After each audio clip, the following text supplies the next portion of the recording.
Oh, goodness.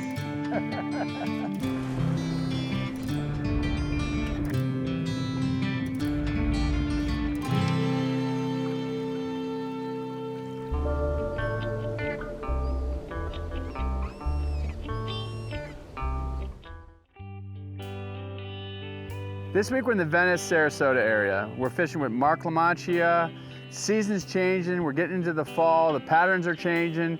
We're gonna do some inshore, some offshore, you know, just kind of play it by ear and see what happens. My name is Mark LaMacchia. I was born and raised in Venice, Florida. I'm 28 years old. I've been fishing since I was at least 5, 6 years old when I first picked up a fishing rod. Used to have my dad drive me down to the Venice jetties and I'd stay there all day long until he'd come pick me up at dark. And then once I was old enough to figure things out on my own, you know, just went and started buying gear and figuring the ropes of the inshore stuff. You know, talking with Mark, this guy had, you know, a bunch of different stuff up his sleeve, you know, a lot of different options. Anything from snook fishing to sheepshead fishing, possibly, you know, get offshore, get some tripletail, maybe some kingfish. So we were just gonna kind of roll with the punches, see what was happening, play it by ear, and just take what Mother Nature would give us. All right, we're in Nokomis, Mark LaMacchia. I get that right? Yes, sir, you got it. That's a tricky one. All right, man, what do you think? What do you got planned for us? I'd say we just go hit some docks and see if we can't catch some decent snook and possibly some redfish or trout. Just kind of play it by ear and just bang around in town? Yeah, bang around, hit some docks, see what we got. A lot of this is like residential like this, and canals and docks and stuff? Yeah, little back bay areas and stuff, everything's all residential. Cool, that's a neat area. We got a great time of the year coming into the fall. Weather's changing, a little north breeze. Yeah, it's It beautiful. feels different this morning. Yeah, it does. Hopefully they're chewing. Yeah, hopefully. Could spunk them up. It's kind of prefrontal weather. The wind's expected to kick up, blow out of the east, northeast, 15 to 20. It really shuts down a lot of fisheries, especially on the East Coast with that kind of sea breeze. But over here, at least you're protected. You know, there's a lot of places that you can fish and get out of the wind. So a typical pattern right here, just kind of fishing all this structure. Just hit these docks and skip cast underneath them and just keep bouncing around. Covering water. Yep, just cover as much water as possible. They're down there, you just gotta get them to eat. Dock fish in this area, you know, it's pretty neat. It really keeps your attention. You're constantly focusing on your next target. You're always hopeful that the next cast you're gonna just, you know, get the bite that you're looking for. Yeah. Nice It's a fish. decent snook. It's a good fish right there.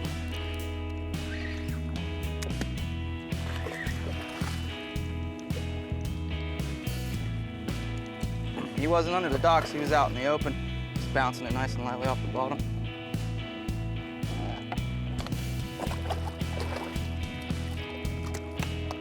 Come here, baby. There's your fish, bro. All right. Got him? Yep. I tell you, as soon as you hooked him, he shot towards that dock. He did, man. And then you're hooking them and you're using this light tackle all around these docks and everything. They go straight for that cover. You really got to get him out right away. Gotta pull them out. They'll horse you around, put you right on, wrap you around the inside of those pylons and break you right off. Good job getting him out of there. Yep. Let's go. get him back in. You know, it's pretty classic dock fishing in this area. That's kind of something that I've known coming from the East Coast. Is you just get on the trolling motor, you're gonna cover a lot of water, you're skipping jigs, you know, throwing artificials up under these docks. I was really fishing tight to the structure. Mark was kind of working out a little bit further out on the outskirts, but it's a lot of fun. It really helps you hone your casting skills, but when you get it dialed in, you can cover a lot of water, you can catch a bunch of different fish. Oh, there he is. Oh yeah, big snook. Nice.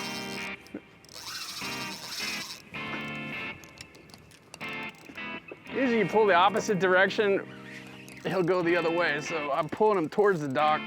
He'll usually want to swim away from the dock. Oh, well, usually. Stay out there. Stay out there. Oh boy. Oh boy. Oh boy. No, you don't.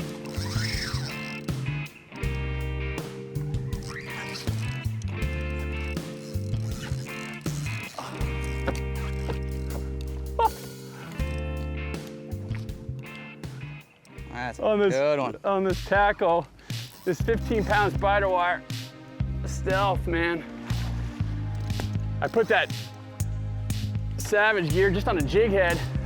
That shrimp kicked it under the end of that dock and he just inhaled it. That's why I got lucky. Look, the jig's all the way out of his mouth. Yeah. That's a solid one right there. For light tackle, 15-pound braid, a 3,000 size reel. I mean, flipping under those docks, heavy structure, threw that Savage in there and just thumped it. This is 20-pound fluoro and it's just shot right now, but I tell you what, it held up. Inhaled it. That's a nice solid fish. That's a keeper fish for you guys. Absolutely. 28 to 33 on the West Coast. 33. Season's open right now, but I say we let this one go. Absolutely. Pretty fish. All right.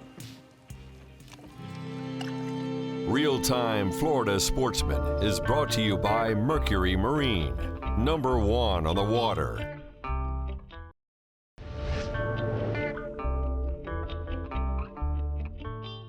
Mark is just a typical dude that's just, you know, hardworking guy, you can tell, and he's just eating up with fishing just like the rest of us. You know, you get this passion, it's almost an escape for you. You work all week and you can just tell that this guy just lives to get out there and catch some fish. My line of work out of fishing is roofing. So, and you know, construction. I've been doing construction pretty much my entire life before I haven't done anything else really. So I've been roofing, and it's, you know, you work so hard all week long that it pays off being able to fish on the weekends and do so good. It's just a good getaway. It's like a mini vacation every week. And you kind of just gotta work to fish. That's it. What do you think? I keep hearing about these sheepshead. You want to switch it up? Yeah, let's do it, man. We got a good outgoing tide, and let's go hit them. All right, man. Keep hearing about it. I want to do it. Oh man, I've been hearing about these sheepshead all day. Talking to Mark, man, he's got this thing dialed in. He's got his own little technique, and he says this is a guaranteed thing. Well, we just got done scraping these pilings a little bit. It's a good way to get them all chummed up and rowdy. I mean, you can basically use any sort of bait, crustacean-wise, with shrimp or feather crabs, small pieces of blue crab, any kind of crustacean like that. They should be all over it. So we're gonna. And they're just down here mixed in. They're just mixed in between these pylons, right in between, all the way down on the bottom, just probably smelling what we just knocked off. So just a little split shot, drop a bait down there, real subtle bite. Real subtle bite. All right. What you got? There he is. That didn't take long. Wow. You do have the sheepshead dialed in. How big do they gotta be? 12 inches. Yeah, Mark's got this sheepies dialed in, jailbirds as he calls them. He has a secret bait, and I think if we divulge that secret bait, things would not be good. So that's gonna be one of the things that's kept secret for this whole episode. Yeah, I mean, they're a super tricky fish to catch with the small mouth that they have and the quick nibbles that they give you. Oh, see, you get busted off real quick. It's my only experience. Yeah, this is one of the best places to catch them, in the inside of these catwalks on bridges and seawalls, anywhere there's a lot of concrete structure, stuff like that. Average man fishing right here, boys. It did not take us long at all. We pulled up to this spot. He said, do this, this, this. I did exactly what he said, and it was on. Oh, there's one! I got my sheepy! There you go, boys. Not a keeper, but I got a sheepshead. Oh, that'll You're right.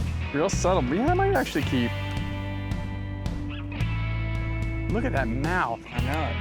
That's crazy. That's why when they're young, they have all those teeth, then they get older and they lose them all because they've been chomping barnacles and everything their entire life. Really? Like grandma and grandpa? Yep. Oh, yeah. Oh, that's a doozy. That's a good one. Whoa, go easy now. Getting in the drag.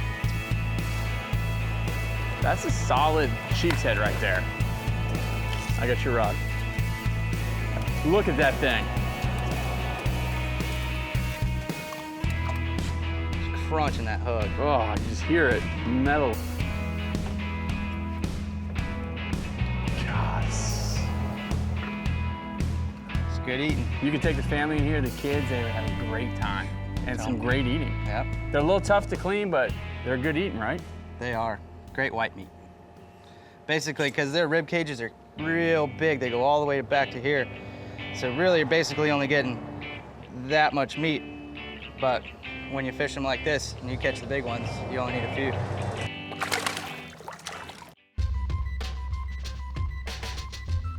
So this is the ideal rig right here? Yeah, basically all you really need is like a 2 or 3/0 circle hook. You know, some 20 to 25 pound fluorocarbon leader with a little, maybe not even ½ ounce, little weight.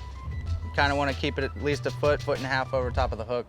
That way the bait kind of floats, sits up a little bit, and the weight sits on the bottom and it kind of floats freely down that way, and you can still feel the bite. And it's about getting that down there by that structure. They're hovering around all that structure. Yep, you want to cast it as close as you can to those pilings. You know, I like to call them jailbirds because they look like they're behind bars. So then you got to pull them out. But next thing you know, if you use anything over 25 pound fluorocarbon, they're going to see that and they're not going to want to eat it. We had a full day in, but Mark had some other plans in store for us. He wanted to do some dock light fishing, and rather than getting off the water and getting back on, we said, you know what? He had a restaurant on the water. Let's pull up there as the sun was going down. Let's let the snook, you know, get settled in on the dock lights, grab a bite to eat, get back out and see if we can catch a snook on the fly. Real-Time Florida Sportsman is brought to you by Ray Marine. Don't just go fishing, go hunting underwater.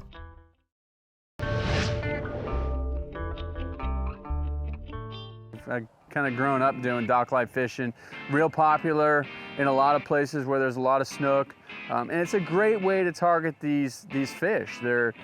They highly orient themselves to these docks. It's real visual. It's a great presentation for fly. It's a lot of fun. It keeps you interacted because you see the fish. All right, had a nice little dinner. Mix it up now. Dock lights. This is near and dear to my heart.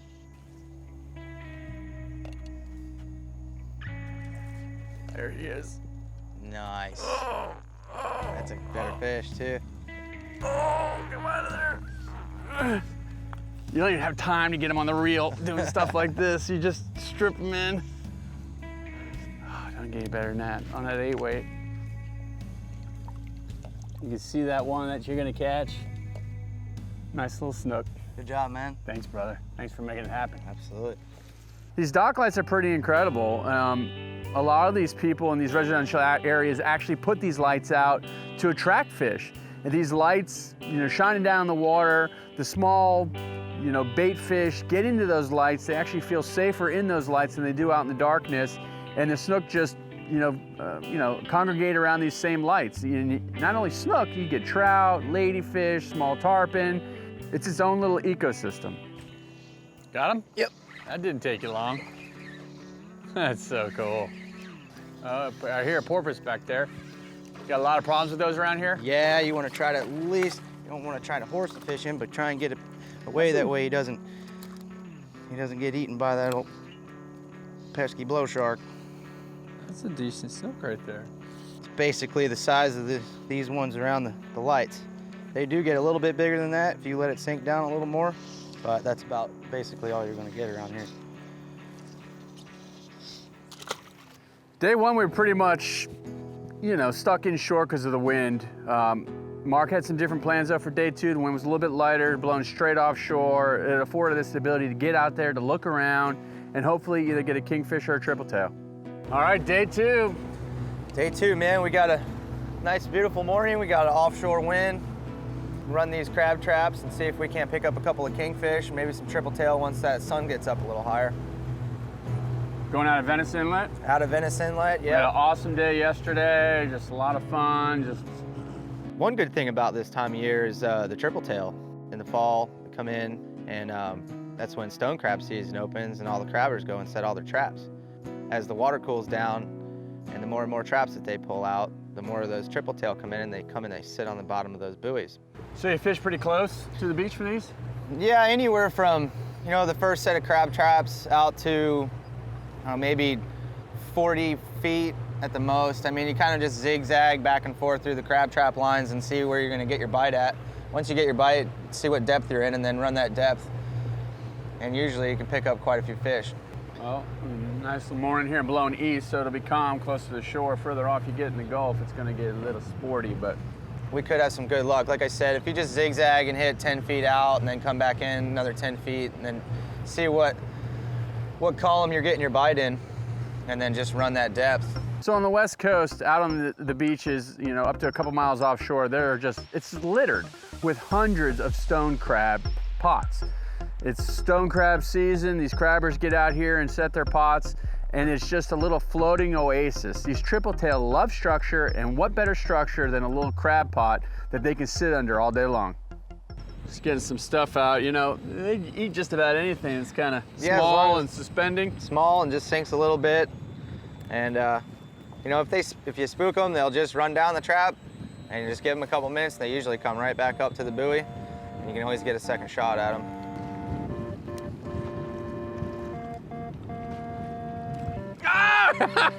On the Savage gear. Those are cool fish. How big do they have to be? 15 inches. That's too small, but they are fun to catch, and they're excellent eating. Look at that. First one we found on a pot, man. Just threw that Savage gear to him. You notice that triple tail, they got 1, 2, and 3. They're neat fish. Aggressive. Aggressive. When they get bigger, they just tug like crazy. How cool is that? Good job, man. Real-Time Florida Sportsman is brought to you by Penn. Let the battle begin.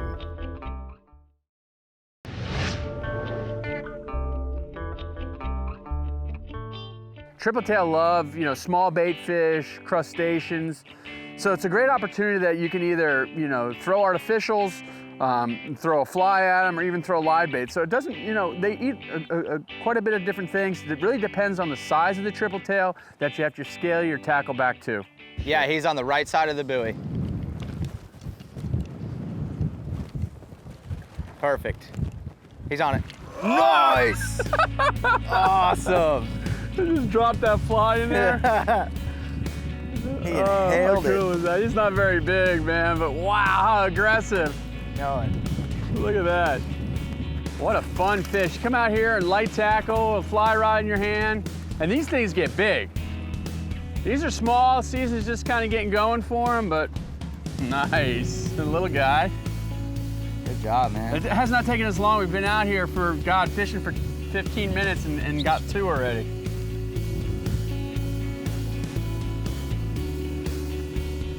Oh, that's gonna be it right there. Ah, that was it. What a cool take.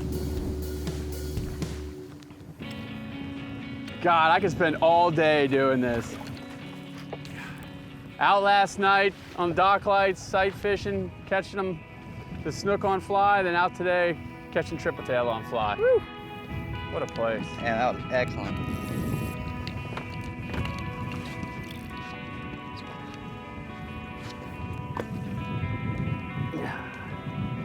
Kind of that same size we've been catching. That little brown fly, little clouser there. Could not resist. God. That was Like awesome. armor, man. These things are bad to the bone. Not hard to see why they call them a tripletail. And they use all that to kick and get away. They're good little fighters. Well, they gotta be 15 inches, so this one's a little short. Let's let them get back in the water. Absolutely. We worked several miles of these pots, and we saw a bunch of fish, but we're talking with Mark. He said, we're kind of early in the tripletail season. They're not seeing a lot of the big ones yet, and that was the case today. We had some great opportunities, caught some decent ones, but the front was approaching, the wind was picking it up. We decided to call it a day. Yeah, the weekend of fishing was really good. You know, we got some great snook. We got quite a few tripletail, a couple on fly. You know, we hit the snook lights real good, and fishing with George Gozdz is a great time. He's just good all-around people. You know, you can work all week long and deal with all the BS and all that stuff, but then you have those 2 days out of the week that you could just get rid of everything and just get your gear and go and fish. Being able to have those 2 days to go fish is just so much more rewarding. It was a refreshing experience. It was like getting out with one of your buddies on the weekend, just a normal dude that truly has a passion for fishing, you know, and you could just tell that this guy spent a lot of time on the water, learned it all himself, and it was a pleasure sharing the time out on the water in this Venice, Sarasota area. Split shot. Nah. And then the blood starts. Turn the handle, Randall.